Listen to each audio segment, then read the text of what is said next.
The following program was produced by an independent community producer. The opinions expressed do not necessarily reflect those of the ECAT staff or board of directors.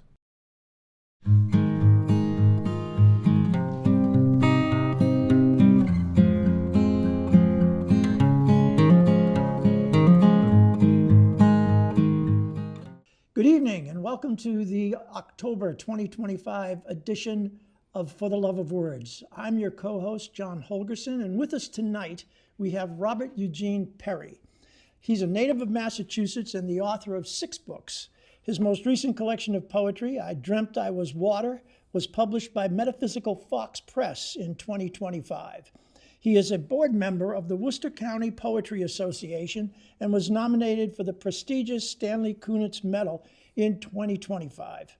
His poetry has appeared in numerous anthologies and publications. He was a finalist in the 2023 Beals Prize for Poetry, and his poem Hurd Street, Hadwin Park in Winter was a winner in the Worcester County Poetry Association's 2024 Poems In and Out of Places.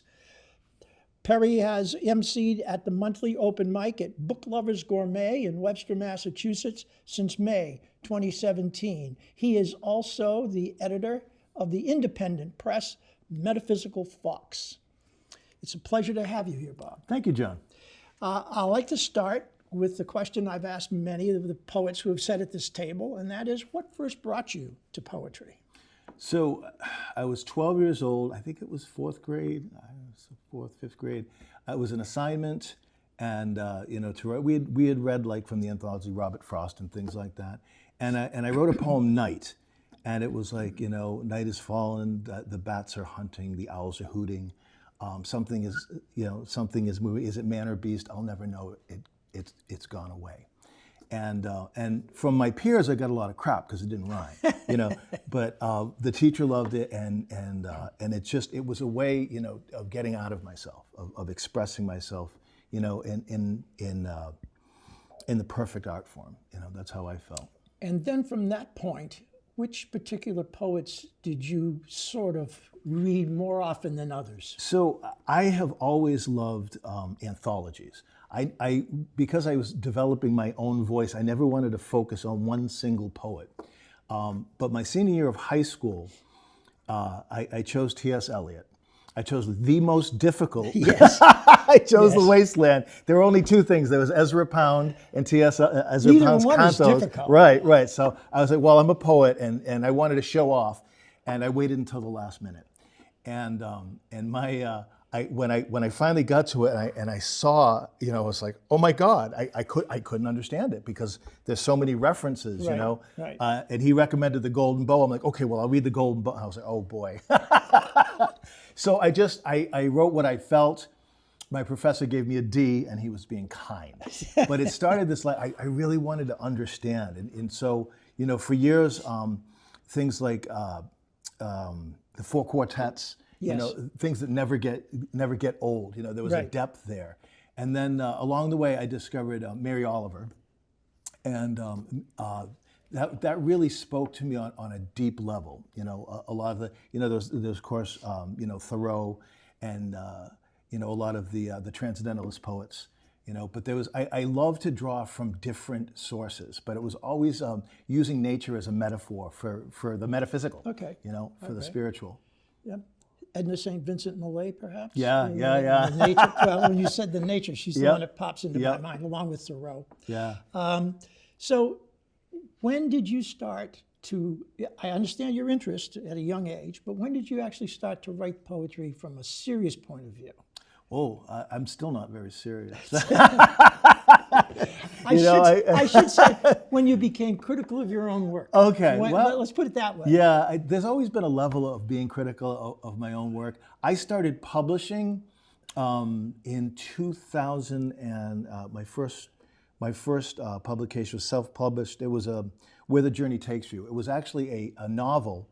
I took my own story and I did it in a fantasy style, and I used what Tolkien and C.S. Lewis did, is put the poetry in there as songs. Yep. And that's when I invested my whole self in that. And then there was I released a chapbook, and then another novel, and then a chapbook. But I think and then I let it sit for a while. And now, I have four. I re-released my chapbooks as one chapbook in last year, and so now I have four complete poetry books. And I try to never take myself too seriously, because that's always the danger. Yes. Yes. One of the things that I tell the poets that I work with with my press is, that poetry is about learning to find your voice and how to express it. So each poet that I meet has their own voice. Yes. So I try not to, label the good or the bad poetry. I always thought that was very dangerous, because you're kind of, you're on a lofty pinnacle saying, oh. Yeah. Well, Leonard Cohen, a poet that you and I both admire, once said that poetry is a verdict. And when he was asked what he meant by that, he said he doesn't like to call himself a poet because it's up to other people to declare, having read his work, whether or not it passes muster. Right. And that's why its poetry is a verdict. It's because somebody else is telling you, not you telling yourself. Right. And I think all art is like that. I mean, it's so subjective. Whether it's photography or sculpture, or any of the arts. There are a lot of poets that I don't like, but it doesn't matter. I don't like them because they don't speak to me. And that's okay, because they speak to, there's popular poets like that. And it's okay. I want to talk for a minute about the Metaphysical Fox Press. Sure. Obviously, you are one of many over the decades who has started their own independent press.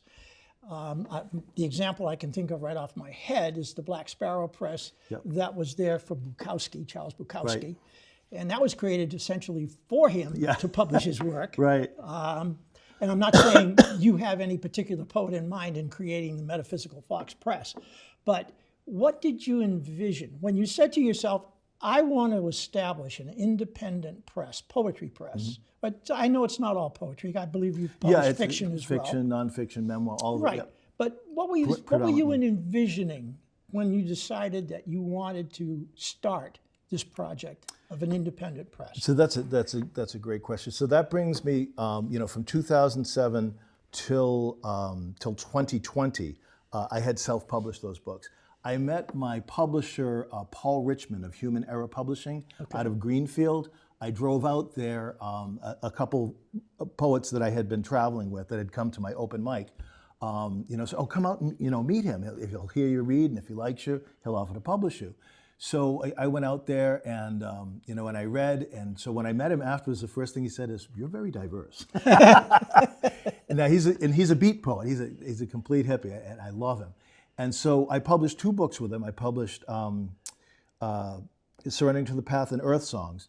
And when I wanted to do the re-release in 2024, he said, Bob, he said, you're doing everything I was doing when I started out. He said, you're hosting events, you're making connections, you're involved in the community. Here's how I do it. So he explained his process. So I wanted to be able to give back, because finding a publisher is very difficult. It is. There's a number of different, and it's not just whether they want to choose to. The publishing world, there's all kinds of hybrid models because everybody's just trying to survive. People are reading less books. So I do it in a very simple way where I believe in my area, certainly, I will get you the highest profit margin. I don't make very much money. It's a side gig because I love being able to draw people out of themselves and to express their vision clearly. So when somebody comes to me, I talk to them a little bit about what do you envision, and how can we bring this book to life, Okay. So it's very, very rewarding. So last year I started the press. I was still working a full-time job, so I released Sacred Mystic Dance, which was my two chapbooks, and the Pour Me a Poem. Yes, the anthology. So Yes. those were the first two books. Come January, when I knew I was getting laid off, I was laid off in April. I have published 14 authors and 16 books since January. Wow. Because some of them once I know what somebody's vision is, it can all come together. you know? So like, do they want to cover, you know, that's nature? So this, like, I do my books, this is Bish Bash Falls, so it comes on the front and the back. Some people prefer to have, you know, a different front and back. Yep. You know, some people prefer to have, you know, just a picture on the front, and then on the back, like their bio or a poem. I always like to have a poem for a poet on the back, because I know if I pick up a book and I read a poem on the back and I like it, I'm opening the book. Right. That's an excellent You know, idea. a lot of people do biographies, but if you're not famous, if you don't have like a lot of, you know, credentials, that's a great way to do it. Because if I'm in a bookstore and I pick one up, I'm like, oh wow, and then I'm opening it up. No, that's true. Yeah. That's true. That's very true. Well, it's been a pleasure speaking with you, and I That know was a fast 10 minutes. Wow. I know I am looking forward to hearing you read your work, and I'm sure the audience is as well. Thank you so much. Thank you so much, John. You're welcome. My pleasure.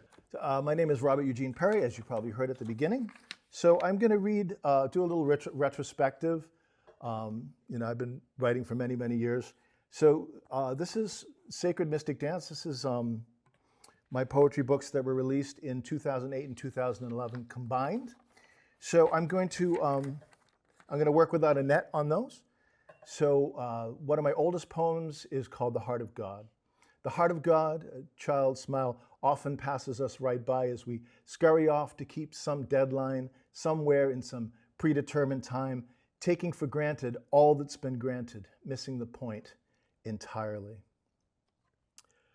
Cold Seasons of Self is a poem with 5 short parts.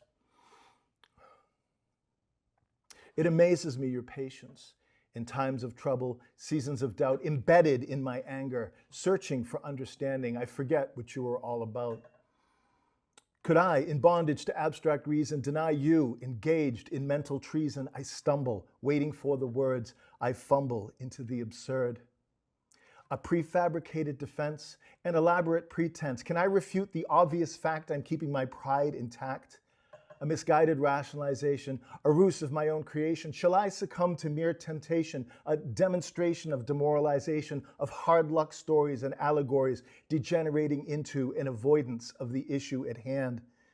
And can I deny the sin within, giving in to every whim, clinging to your grace as an excuse for being base? O Lord, forgive my trepidation, these anxious thoughts that overwhelm. When I'm distressed by situation, please remind me that you're at the helm. Alienation. It's funny how it seems to be that you're like you and I'm like me, and that there is no in-between, or at least that's what it seems. Can we look beyond the guise and see the truth behind the lies? Perhaps in time we both will see. I'm quite like you, and you like me. Black and white. In days of old, the knights came round to slay the wicked dragons down. The prisoners freed, the maidens fair would sing their praises everywhere. They feast on meat and wine and bread and toast the awful dragon's head. Then off to dream about the grail, they'd wake the morning, setting sail. The knights are gone, their legends left within our hearts, yet sore bereft are we who struggle with our plight to see the world in black and white. And its companion piece, Damsel in Distress. When I was younger, I wanted to be the knight in shining armor. I would rescue every maiden from their dragon. I would free all the prisoners from their unjust chains. I would ride in on my white horse and save the day. How disconcerting to discover I was actually the damsel in distress all along.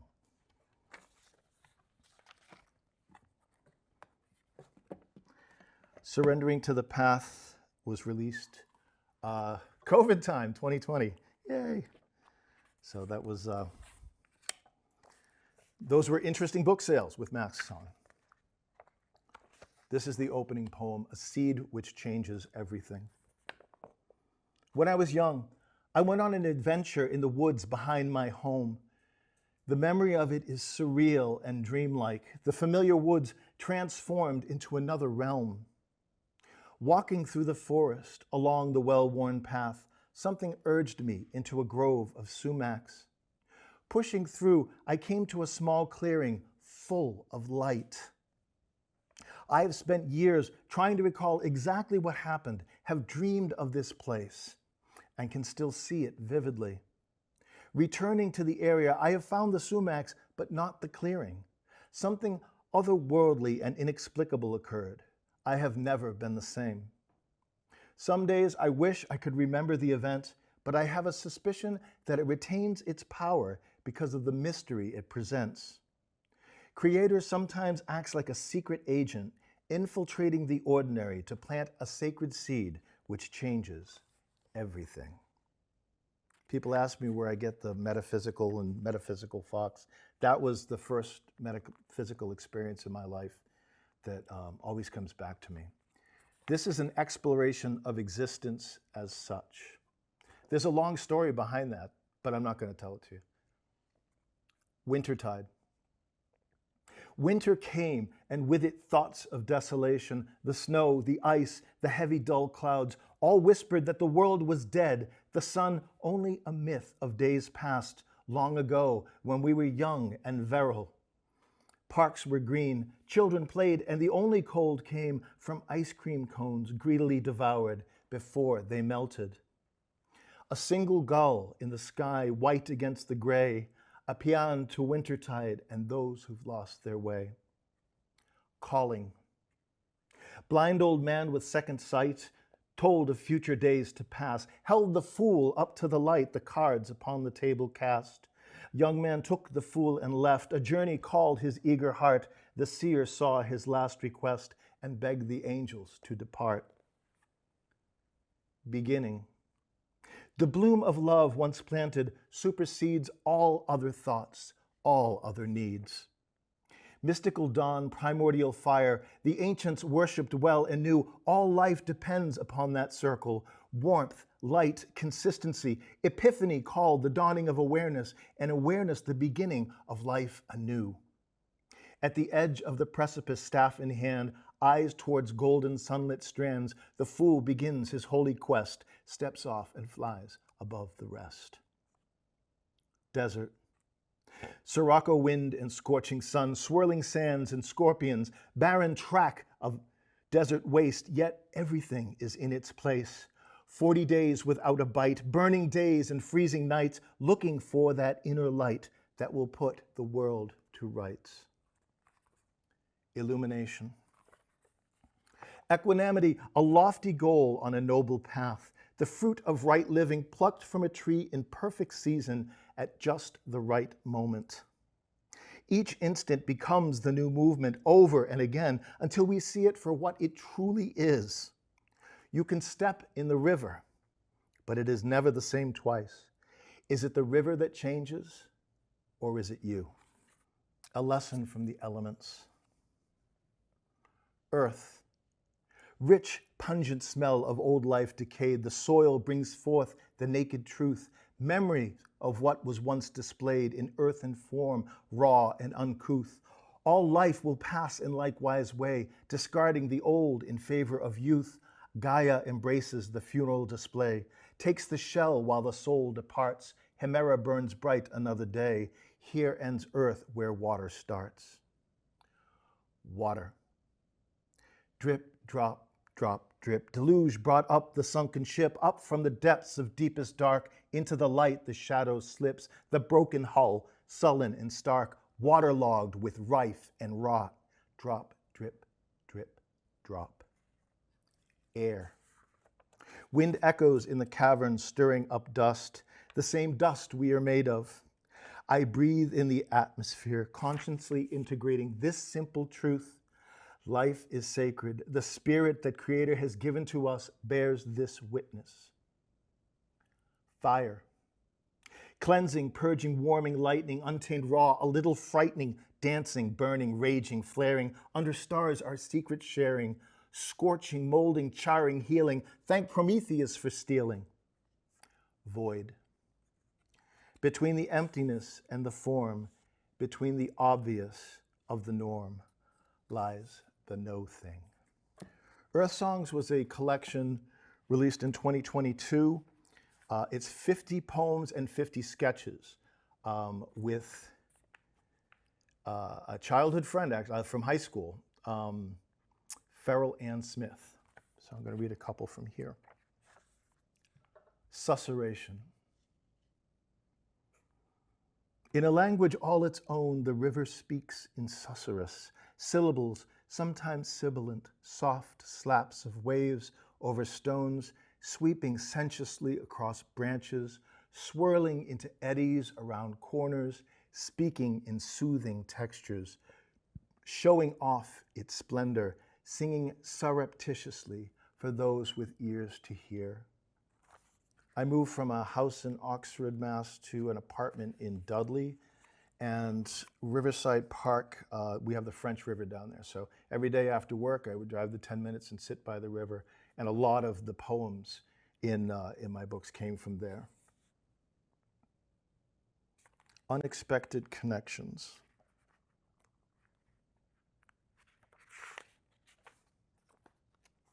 You and I, my friend, we are inexorably intertwined. Whither thou goest, I have been, here or in a dream, sliding into the collective unconscious. So many little synchronicities, all my idiosyncrasies mirror yours distinctively.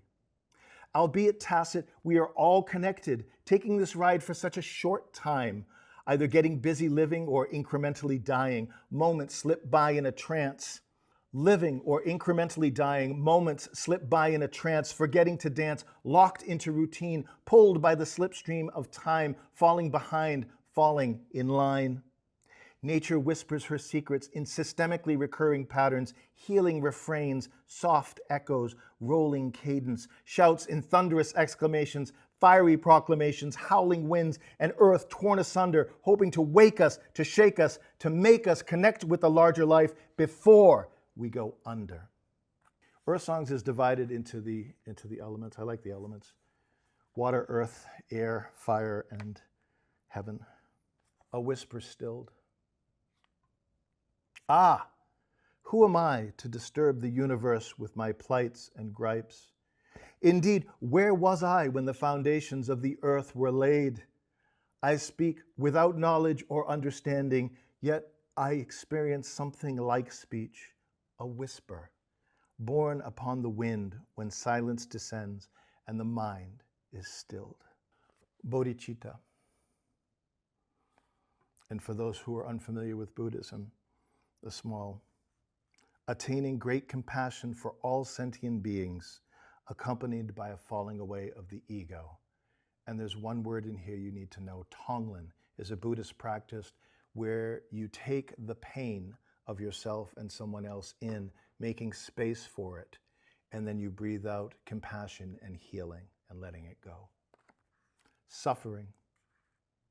Shards of glass, blue, red lights, roads slick with rain, viscous river of fluids, wailing sirens, others wailing, others waiting, staring deep, not seeing, not feeling, gurneys, odd angles, holding fractured forms, shouting figures, smoke inhaling, rushing out. Help is coming, just hold on, gasping, overwhelming, fumes, vision, blurring to drift to void.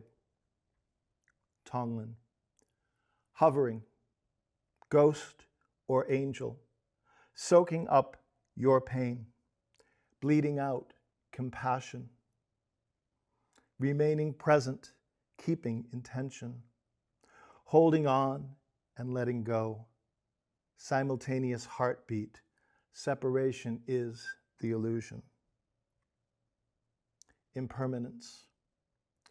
Rubbernecking tourists grumbling at the logjam, making the sign of the cross as they pass. Sacred and profane are abstractions to the dead and dying, which in fact every body is.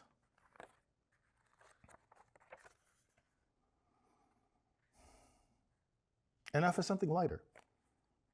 This is a park in Worcester. I was actually able to read this poem in this park, so I was very happy about that. It's one of the oldest parks in the country. It was designed by Olmsted. And there's the Iron Bridge. Turning point. City life, winter, disconnected, disenchanted, feeling the walls closing in, leaving the three-decker behind, trudging through urban slush, seeking, substantiating solace. winding down narrow streets, avoiding ice and too close cars, turning the corner, a vision. A park with people laughing and skating like in a Rockwell painting.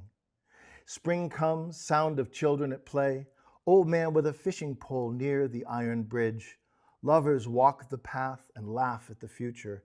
Bees and blooms abound. Summer, art in the park, a joyous cacophony blending seamlessly with jazz music. Painted door standing ajar near a tree beckons, a portal to before, behind, or beyond. Autumn foliage fills my senses. A heron waits by the water. I give up all resistance and call Worcester my home. And I'd like to finish with some poems from my latest book. This is I Dreamt I Was Water and Spoke in Liquid Tongues. And the title did actually come to me in a dream. It was very interesting. This is something that's been percolating. I'll be 59 this year, and this happened when I was 3, so I'll let you do the math. Rain barrel. And if you're not familiar with it's the old-fashioned rain barrels that were like 4 or 5 feet high. Bright blue sky beckons outdoors, paintbrush in hand. He grabs drop cloths, cans, paints, leans stepladder against full rain barrel, goes back in for smokes. Sun toddling up steps, peers inside, sees reflection in collected rain, reaches out just as she turns corner to see feet disappearing into barrel. I was dead and right contented, slipped back into that watery womb, dark, familiar weightlessness, gurgling tongues of angels near, could almost taste amniotic fluid, reaching for that prior life, beyond and before this fleshly prison took those memories of eternity away. Decades later, water still feels like home in this inverted universe. All struggle is illusion.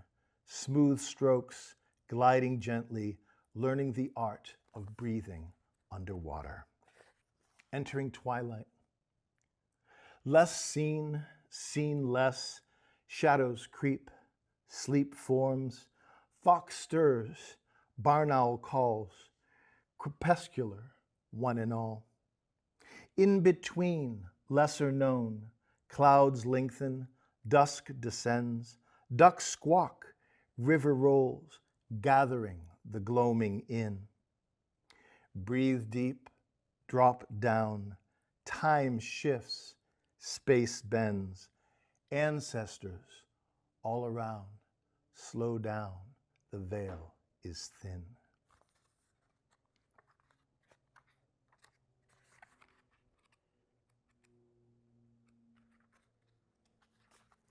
God of simple things. Pine needles, saplings, pill bugs under old logs, fiddleheads and mossy stones, chickadees perched in the hemlock. Simple things unwind the mind, sudden breeze, sound of water, sunlight glinting on a glade, snaps us back to the present tense. Mind's an awful rover, artful dodger of the here and now, masticating memories, moments remain barren. Thoreau's cry to simplify echoes through the ages. Our possessions build our cages. Simplicity holds the key. And I'm going to close with this.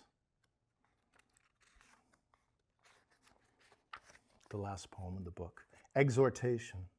To be real in an unreal world, to be true in the deepest sense, to give all in the name of love without a thought of recompense.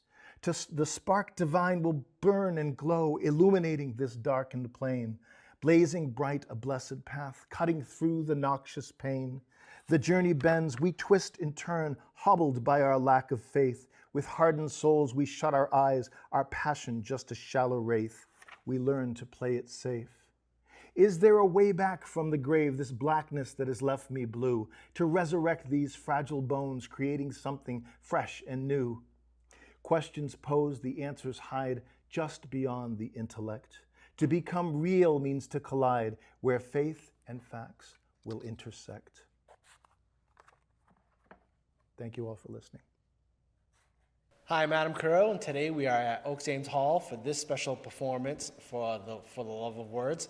Normally we do in the studio, but our performers are in and out of town today, so we came to them to watch their performance and kind of get an interview. And today we have Michael and Mary Beth of Twangtown Paramours, and kind of pretty well known nationwide. You guys have been in Chicago, New York. You have 3 albums. You're on the radio. So kind of give a quick little history about your dynamic duo. Okay, well, we're known, but not that well known. It's not like the Beatles, No. you know. But some people know us now, which I'm happy to say. We've worked hard to do that. We've been around for about 15 years. We started, maybe 2009, something like that? Yeah, 2009. And I don't know, we travel around the country as much as we can, and we're doing more and more and more and more. We were lucky this last January, we had a #1 record on the Focalized International chart, which helped us. A lot of people found out about us that way. Helped us get a booking agent also, which was a big deal. We've had some things that have gotten our music known. There's a Kerrville competition, Kerrville New Folk competition in Texas, and we've been finalists there 3 times. That's helped us. I don't know. But most people don't know who the hell we are. So you guys are kind of a American folk blues type of Yes. band. What kind of genre do you feel like you guys are like, not well known, but like you guys are more like comfortable in? I would definitely say soulful folk and blues. And we There you saw go. one performance tonight that you guys kind of came up with your own jingle too. Yes. Well, you know, it's we'll write whatever we feel like writing, and sometimes it's a jingle, sometimes it's sort of a bluegrass tune, sometimes bluesy kind of tune, sometimes it's a folky kind of tune, sometimes it's an historical tune, sometimes it's sad, sometimes it's happy, whatever we feel like writing. Now, growing up, what kind of music did you guys kind of listen to and to get into the music industry? So I was raised on the American Songbook, but I also, like, from junior high school on, was really into the blues. Like, I love them. So it's kind of both. And I've always been a musician. My mom was a classical pianist, and she gave piano lessons, and it was just always something I wanted to do, was to go out and play, and if I hadn't, my parents would have killed me. Now, did you already start from the beginning trying to write your own music, or did that come like later in your? For me, that came later. I studied as a classical guitar player, then a jazz guitar player, and then got into other music. But I always, from the time I was about 20, I liked the idea of writing my own music. That just seemed like a fun thing to do, and it has been. And when you write your own music, how did that, like, do you really come at a certain angle, like you come with a hook, or do you just come up with That's lyrics? a great question. It is always different every time. So some songs I write by myself, some songs I write with Mary Beth, some songs I write with other co-writers in Nashville and in New York, and England also. And it's always different. Sometimes the music comes first, sometimes the lyrics come first. When I'm really lucky, it shows up at the same time, and there's a cohesion to it. That doesn't always happen, but sometimes it does. And Mary Beth, what's like kind of inspiration when you're writing music? I get more emotional inspiration, like from maybe an historical fact, or just really something that's happened to one of my friends, or something that's happened to somebody in my family. Like, mine comes more from an emotional standpoint, because I feel like writing is a service. Like, we write so that other people, and express things that other people would like to express through music, but they can't. So that's my inspiration, comes from kind of real life stuff, but not necessarily my own life, if that makes sense. Yeah. I borrow from other people's problems. Yeah, and I know like sometimes people will pull from different ways to get kind of ideas of some of the songs. So how did you guys kind of come together? You want me to? So we both were recording in the same studio at different times, and the studio owner knew us. And I was leaving one day as Mike was coming in to record a demo, and I kind of looked at him, and he kind of looked at me, and we went our separate ways. But then we both talked to the studio owner and said, "Hey, who's that?" Yep. And he gave us each other's email address, and we emailed each other and went out, and that was the end. Or the Actually, it was the beginning. beginning, yeah. It was the beginning, yeah. It was, I should say the beginning. Yeah. and then I know the next question often is, well, what was first, the romance or the music? It was the romance. The romance was Because first. we didn't start playing together until when? 2000, like late 2009, 2010. So a couple of years later, like a year and a half later. Now, who comes up first with ideas for some of the songs? It depends. Yeah. Mary Beth has written at least 3 or so of our most successful folk songs. Okay. The stuff that's gotten us into like Kerrville contest and won her the Wildflower contest outside of Dallas. She's got folkier ideas and more story-oriented and sadder ideas. She writes a lot of songs about dead people. People died. Every one of my songs, most everyone. You don't want to be in one of her songs. You're screwed Yeah. if you do. You're Yeah. dead. Yeah. Now, you played a lot of type of like Beatles, and you also did a song from That Thing You Do. Yes. So, do you guys kind of trend to be that kind of upbeat kind of type of that era music, or do you fluctuate to be more acoustic and soft? Well, here, we do what we feel like doing. Yep. And often so this is what we played to tonight is a general audience. It wasn't like a folk crowd.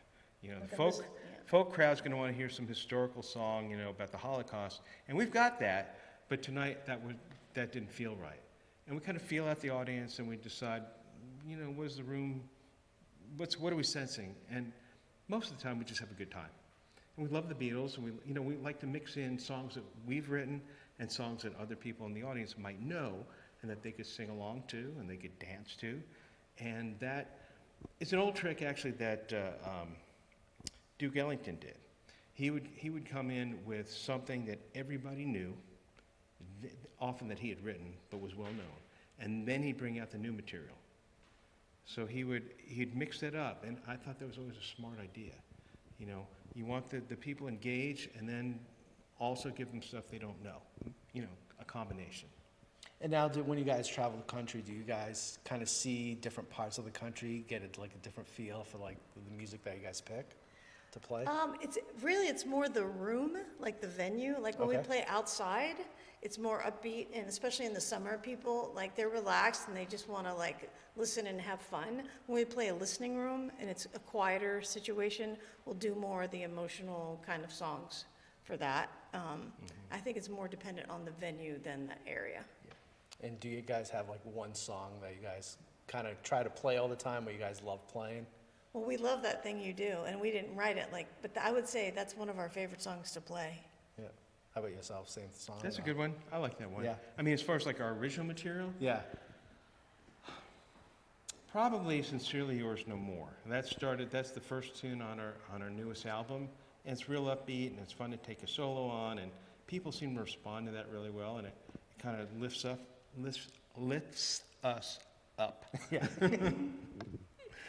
So, And now with everything on social media and Spotify and those do you guys kind of see some people finding you that way, or is it more just you still like not the old-fashioned way, but just the normal route, going on tour and going to different venues? well, somewhere between old school and middle school, it's somewhere like middle school. Middle school between old and new. Let's put it that way.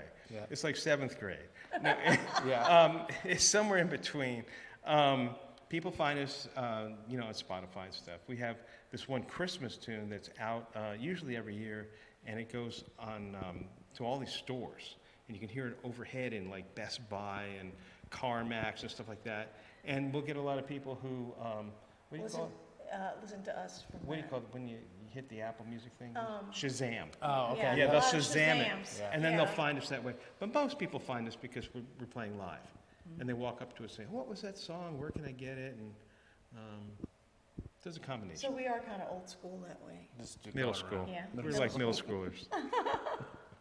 And now when you go on tour, do you try to hit like multiple places in a Yes. certain week, or just like week after Oh, week? yeah, we have 6 shows in a row this week, right? And this Yes. is number 2? Yeah, Yeah, so we have 4 Yeah. more in a row, yeah. yeah, we do a lot. Like, when we tour for a long period of time. Yep. And as much as we can. Oh, that's really And then we get to awesome. go home and we chill for a month or 2, and then we go out again. And do you have new music on the horizon, or just trying Always. to get through this? Always? Yeah. We've got stuff. First of all, so Mary Beth and I met in a recording studio, but the only reason I was there is because my friend Paul Kraft, who was like this famous Nashville songwriter, said, I want you to see this session I'm about to do, and I went along with him. But I've always had my own recording studio, and we record all of our albums there. So we, sometimes when we're home, we'll have a new song and say, let's just record this now, so we have it. So we're either on the road, we're writing something, or we're recording something. Okay. Or we're eating lunch. And if people want to find you, what's your website and kind of where else they can find you? So the website is Twangtownparamours.com. You can find us that way. We are on YouTube. We're on Instagram, we're on Facebook. Facebook, yes. Right. We don't like Twitter, what used to be Twitter. We're not on there. We're not on that. And we're also, we stream, if you want to listen to our music, any place you stream music, you can find us. There you go. Very good. Well, thank you for Thank coming you. to Easton and Thank you. putting on a good performance. And I know everybody here enjoyed the show. And hopefully you'll continue watching and see a couple of their acts. But you can see their full performance from here on our YouTube channel, Easton Cat TV, capital letters TV, and see their big performance. Thank you very much. Thank you. Thank Thanks so you. much. Thank you, guys. Do I have any gardeners in the audience? People who garden, people who grow flowers. Okay, yay, you are my people. Growing up, my mom was a florist, and her shop was attached to our house. So I've spent my entire life being surrounded by flowers, and I love to grow them. And last summer, I was in our yard in Nashville, sweating and digging, as I like to say. And I came inside, and I looked at Mike, and I said, I hope when I retire, I get to be one of those old Southern ladies who putters around in her garden all day. And from that, we wrote this.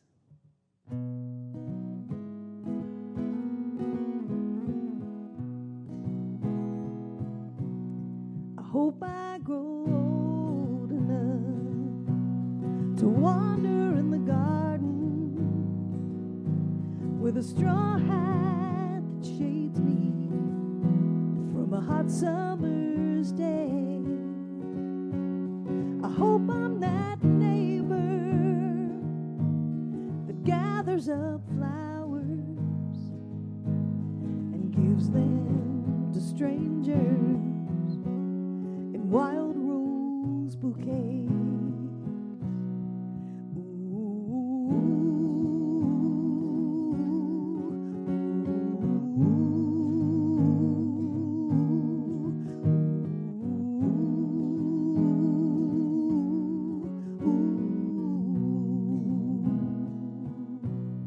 I hope I grow old enough to know my grandchildren, to tell them my stories and sing them to sleep.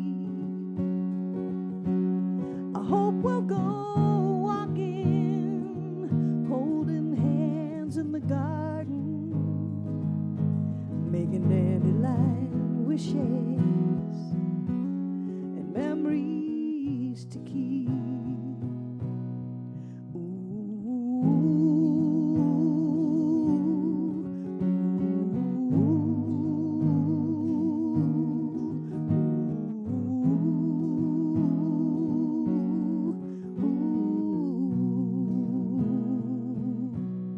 I hope I grow old enough to still be young, sweetheart, when the garden turns golden in the cool autumn light.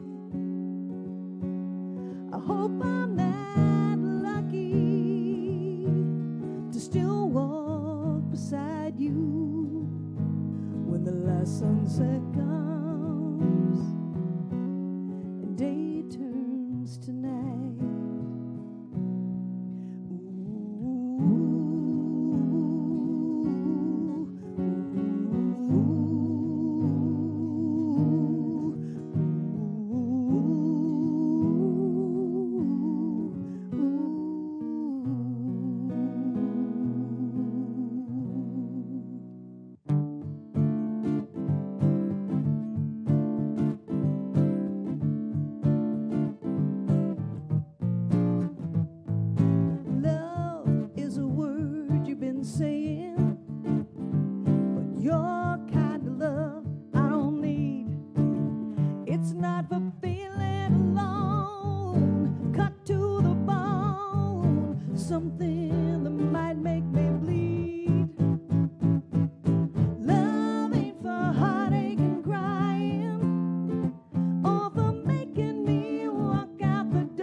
the blues are for.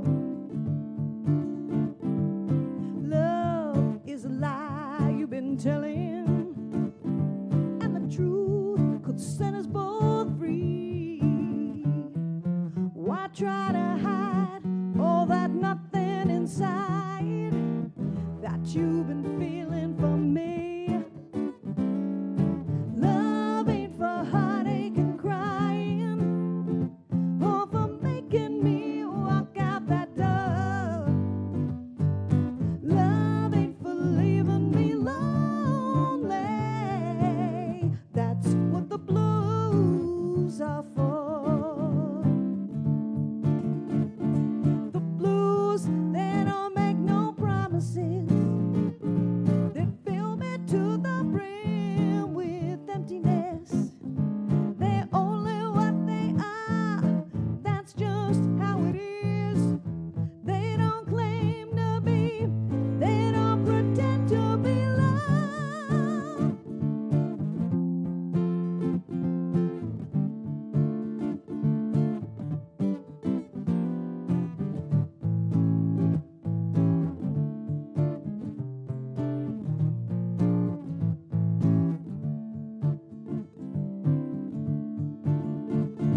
The blues, they don't make no promises.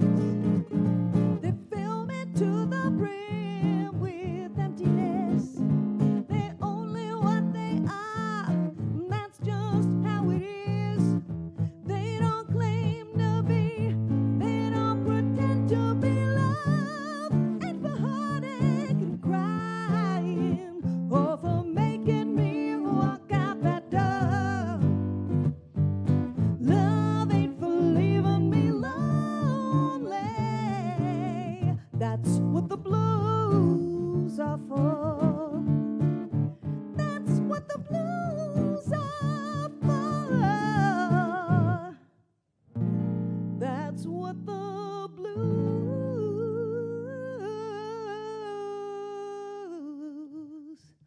are for.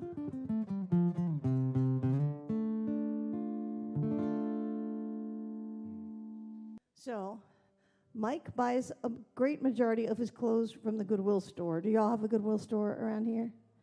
Does anybody else buy their clothes there? You don't have to admit it, but we know that Mike does. Okay, so this is true. And I realized that the Goodwill store does not seem to have an advertisement. They don't seem to have a jingle, nothing, right? No song. And I figured they need one. So I took it upon myself to write one. I don't think the Goodwill store folks have heard this because nobody has sued me yet. But it's a truthful little song. It's really more of a jingle. It's like 90 seconds long. And you can just imagine it on your radio. And hopefully they'll never hear this. Ready? It's called, predictably, The Goodwill Store. Right? Here we go. I know a place you can shop for a hat not too hip, for a shirt with a stain, or a dress with a rip. It perfects a thing you ain't looking for. You can buy all your clothes at the Goodwill store. They got night lights from China, old lamps from Peru, hot plates that kind of keep humming at you, electrical razors from 1964.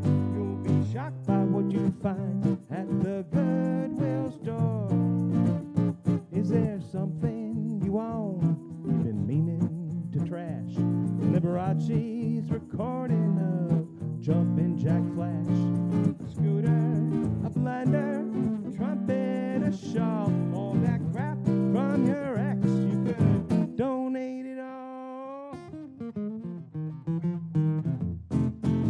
Well, you can't buy me love, the Beatles once said, and you can't take your stuff along when you're dead. But if you give from your heart, your dresser drawer, they can sell your Goodwill at the Goodwill store.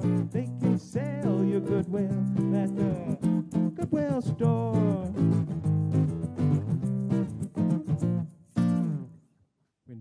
off our blues album. We're going to do this acoustically. Okay? Here we go.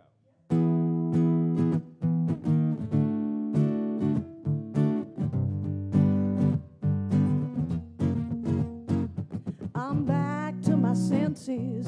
I'm back on the mend. I'm back on the road to feeling good again. I'm done with the hurting. I'm through with the blues. I'm back to hearing what my heart says is true. And I'm coming back. I'm coming back. But I ain't coming back to you. I'm coming back, I'm coming back, but I ain't coming back to you.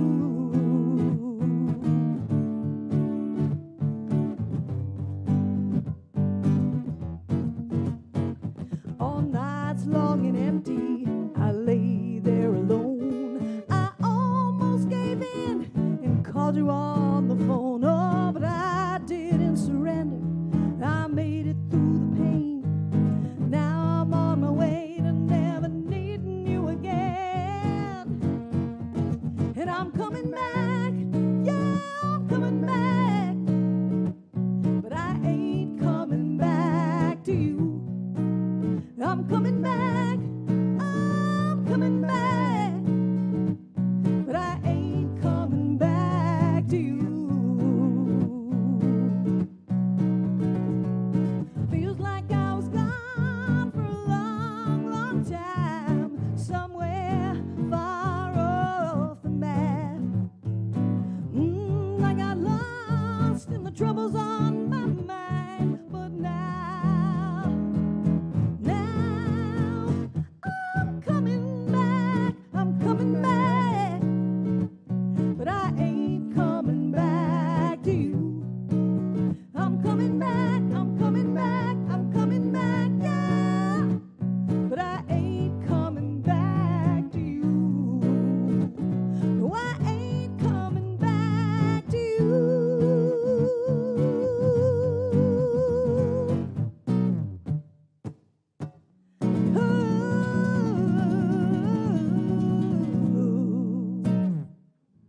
And it's the first song on our newest album. Ready? 1, 2, 3, 4.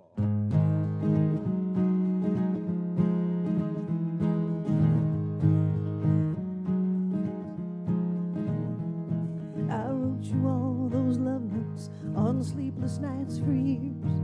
I left them in the kitchen and on pillows stained with tears behind that wall you'd had.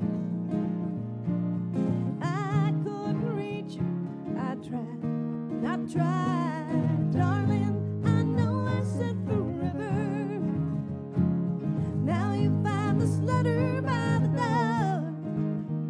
Well, I'm leaving on a train bound for better. Signed, sincerely yours no more.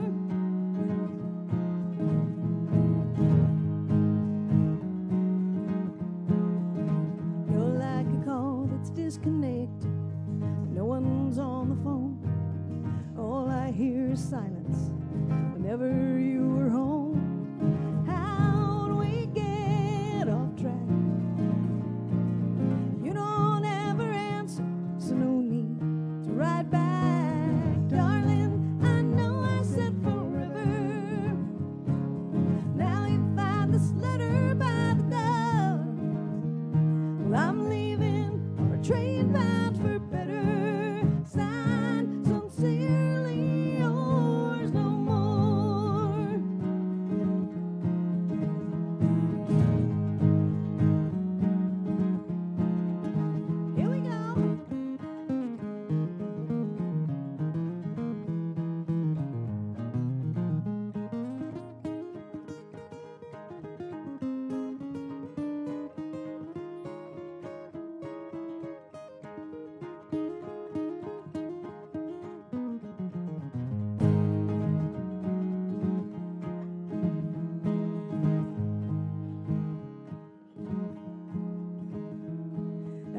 stay any longer while you break this heart of mine.